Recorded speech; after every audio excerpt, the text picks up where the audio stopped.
नमस्कार, नातिब्स किचन मध्ये आपले खूप खूप स्वागत।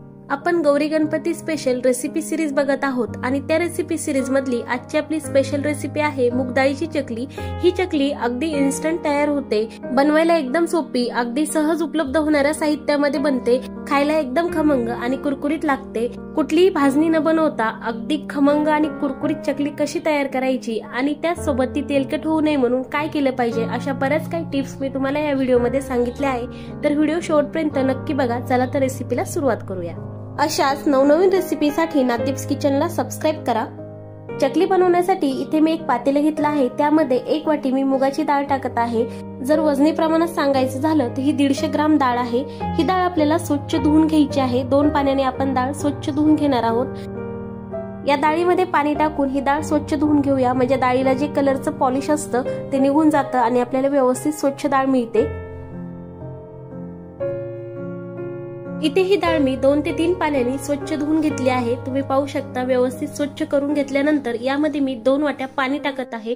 1 वाटी डाळीसाठी 2 वाटी पाणी पुरेसं आहे। ही डाळ आपल्याला शिजून घ्यायची आहे। डाळीमध्ये जास्त पाणी टाकायचं नाही, जर जास्त पाणी टाकलं तर काय होईल हे मी तुम्हाला पुढे सांगणारच आहे।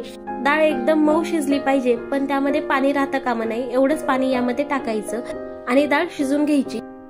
आता याची पुढची सेकंड प्रोसेस म्हणजे काय, तर मी इथे एक कॉटनचा कपडा घेतला आहे, त्यामध्ये मी मैदा टाकत आहे। इथे मी 1 वाटी डाळीसाठी 1च वाटी मैदा घेतलेला आहे। आपण डाळीमध्ये जास्त पाणी ठेवणार नाही, म्हणून 1 वाटी मैदा पुरेसा आहे। हवं तर तुम्ही 1.5 वाटी मैदा घ्या। जर तुमची डाळ थोडी पातळ झाली तर मैदा जास्तीचा लागू शकतो, पण इथे 1 वाटी मैदा पुरेसा आहे। आता हा मैदा आपल्याला बांधून घ्यायचा आहे। तुम्ही बघू शकता मी कपड्यामध्ये हा मैदा बांधून घेतला आहे। मैदा कॉटनच्याच कपड्यामध्ये बांधायचा आणि बांधताना अशा प्रकारे बांधायचा की तो घट्टसर असा बांधला जाईल। मैदा कपड्यामध्ये सेल असा बांधायचा नाही। आता इथे मैदा आपण बांधून ठेवला, आपली डाळ पण धुवून स्वच्छ झालेली आहे। आता मी इथे एक कुकर घेतला आहे, त्या कुकरमध्ये तळाला पाणी टाकूया। कुकरच्या तळाला मी 1.5 ग्लास पाणी टाकलं आहे। जेवढी आवश्यकता असेल तेवढं तुम्ही त्यामध्ये पाणी टाका आणि त्यामध्ये मी रिंग ठेवत आहे। तुम्ही या प्रकारे रिंग किंवा प्लेट काही ठेवलं तरी चालेल आणि त्या रिंगवर आपण आता जी डाळ धुवून घेतली होती स्वच्छ करून ती त्यामध्ये ठेवायची। यामध्ये मी डाळ ठेवली आहे, त्यावर एक प्लेट ठेवायची आणि या प्लेटवर आपण जो कपड्यामध्ये आधी मैदा बांधून घेतला होता तो ठेवूयात। या प्रकारे यामध्ये मैदा ठेवल्यानंतर आपण कुकर बंद करूया आणि कुकरच्या आपल्याला 2 ते 3 शिट्ट्या काढून घ्यायच्या। मुगाची डाळ शिजेपर्यंतच आपल्याला कुकर सुरू ठेवायचंय। पण जर तुम्हाला कुकरमध्ये शिजवायचं नसेल किंवा डाळीमध्ये पाण्याचा अंदाज येत नसेल तर तुम्ही डाळ पातेल्यामध्ये सेपरेट शिजवा आणि मैदा अशा प्रकारे बांधून स्टीमरमध्ये वाफायला ठेवा। तसं केलं तरी चालेल। आता 2 ते 3 शिट्ट्या काढून झाल्या आहेत, आपण हे ओपन करून बघूया। आधी यामधला आपण मैदा काढून घेऊया। मैदा तुम्ही पाहू शकता एकदम घट्ट असा, आपल्याला असं स्टोन सारखा वाटेल, तो दगडासारखा एकदम घट्ट झाल्यासारखा वाटणार आहे। मैदा आपण साईडला ठेवूया आणि आता यामधली डाळ काढून घेऊया। तुम्ही डाळ बघू शकता यामध्ये अजिबात पाणी राहिलं नाही। याच प्रकारे तुम्हाला डाळ शिजवायची। डाळीमध्ये पाणी जर राहिलं तर जास्तीत जास्त मैदा लागेल आणि चकली कुरकुरीत येणार नाही। या प्रकारे तुम्हाला सॉफ्ट डाळ शिजवायची। जर तुम्हाला हे कुकरमध्ये समजत नसेल किंवा अंदाज येत नसेल तर तुम्ही पातेल्यामध्ये शिजवलं तरी चालेल। इथे डाळ शिजून झाली आहे। आपण मैदा थंड होईपर्यंत डाळीचं मिश्रण तयार करून घेऊया। त्यासाठी एखाद्या मोठ्या ताटामध्ये किंवा या प्रकारच्या टोपल्यामध्ये तुम्ही ती डाळ काढून घ्या, कारण आपल्याला चकलीचं पीठ भिजवायचं आहे। आता ही डाळ आपल्याला व्यवस्थित मॅश करून घ्यायची आहे। सगळी डाळ मी इथे काढून घेतली। आपण ही चमच्याच्या साहाय्याने व्यवस्थित मॅश करून घेऊया। डाळ व्यवस्थित मॅश झाली की ती थोडा वेळ आपण थंड करायला बाजूला ठेवूया आणि आपण लगेच मैदा फोडून घेऊया। आता हा मैदा आपला थंड झालेला आहे, डाळ आपण थंड व्हायला ठेवली आहे। अशा प्रकारे मुसळच्या किंवा वरवंट्याच्या साहाय्याने तुम्ही हा मैदा फोडून घ्यायचा। मी सगळा मैदा इथे असाच प्रकारे फोडून घेत आहे, पण जर थोडासा फुटल्यानंतर तुम्हाला असं जड जात असेल तर तुम्ही मिक्सर मधून फिरून घेतला तरी चालेल।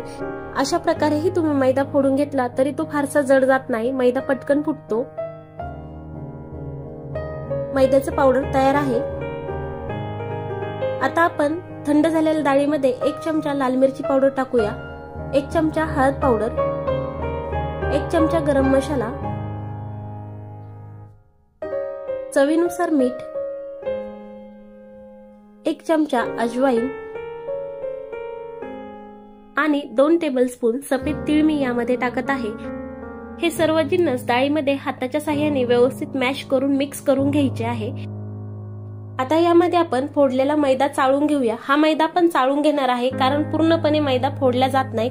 अशा प्रकारे त्यामध्ये गाठी राहतात, त्यामुळे ह्या गाठी पुन्हा एकदा फोडून घ्यायच्या किंवा ह्या मिक्सरला फिरून घेतल्या तरी चालेल। आता इथे मी सगळा मैदा चाळून घेतला आहे। सगळा मैदा चाळून घेतल्यानंतर डाळीमध्ये हे पीठ चांगल्या प्रकारे मिक्स करायचं आणि घट्ट असा डो आपल्याला याचा मळून घ्यायचा आहे। याचा डो तयार करताना जर आवश्यकता वाटत असेल तर यामध्ये 3 ते 4 चमचे कोमट पाणी टाकून डो तिंबला तरी चालेल। पण जर डाळ शिजवताना इन केस तुमच्याकडून त्यामध्ये पाणी जास्त राहिलं तर यामध्ये पाण्याऐवजी मैदा ऍड करा। त्यासाठी वाफळताना 1 वाटीऐवजी 1.5 वाटी मैदा वाफळा आणि मैदा साईडला थोडा काढून ठेवा आणि आवश्यकता वाटलीस तर या पिठामध्ये तो ऍड करा। इथे चकलीचा डो तयार आहे। हा 5-10 मिनिटं भिजवत ठेवायची अजिबात आवश्यकता नाही। आपण लगेच चकली बनवायला घेऊया। त्यासाठी मी इथे चकलीचा साचा तयार करत आहे। अशा प्रकारचा कुठलाही तुम्ही साचा घेतला तरी चालेल, पितळेचा घेतला तरी चालेल। या साच्यामध्ये आपण चकलीचा डो टाकूया। अजून थोडा आपण डो घेऊन तो सुद्धा यामध्ये ऍड करूया। सोऱ्या मी पूर्ण भरून घेत आहे, म्हणजे एवढ्या पिठामध्ये एकाच वेळेस 8-9 चकल्या तयार होतील। हा चकलीचा सोऱ्या व्यवस्थित बंद करून घ्यायचा आणि आपण लगेच चकली बनवायला घेऊया। तुम्ही इथे पाहू शकता अगदी सहज चकली पडत आहे। एकदम छान सुंदर काटेरी मोठी मोठी चकली तयार होत आहे। याच पद्धतीने आपल्याला सगळ्या चकल्या बनवून घ्यायच्या आहेत। चकलीच्या या सोऱ्याने अगदी सहज चकल्या बनतात। तुम्हाला ज्या सोऱ्याने चकल्या बनवणं सोपं जातं तुम्ही तो यूज करू शकता। आणि इथे या प्रकारे आपण चकल्या बनवून घेऊया। एकाच वेळेस आपल्याला फक्त 4 ते 5 किंवा जास्तीत जास्त 7-8 चकल्या बनवायच्या। इथे मी कढईमध्ये तेल आधी गरम करायला ठेवलं होतं, त्यामध्ये थोडासा उंडा टाकून आपण चेक करून बघूया।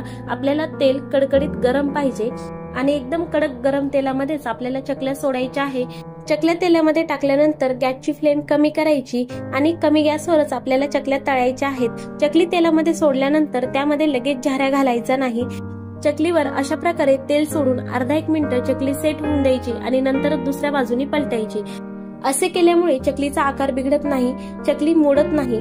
1.5 ते 2 मिनिटं मीडियम फ्लेमवर आपल्याला ही तळून घ्यायची आहे। तुम्ही पाहू शकता कलर एकदम सुरेख आलाय, चकली व्यवस्थित तळली आहे। एक एक करून तेलामधून आपण ही सेपरेट करून घेऊया। या पद्धतीने एकदम मस्त अशी परफेक्ट आपली चकली तयार आहे। तुम्ही पाहू शकता ती पण किती सुंदर दिसत आहेत। तर याच पद्धतीने मी सगळ्या चकल्या तळून घेणार आहे।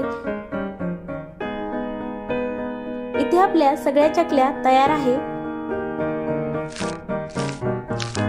एकदम मस्त कुरकुरीत 1 वाटी डाळ आणि 1 वाटी मैद्यापासून जवळपास 25 ते 26 चकल्या तयार होतात। या चकल्या तुम्ही हवाबंद डब्यामध्ये स्टोअर करून ठेवल्या तर 2 महिने तुम्ही आरामात खाऊ शकता।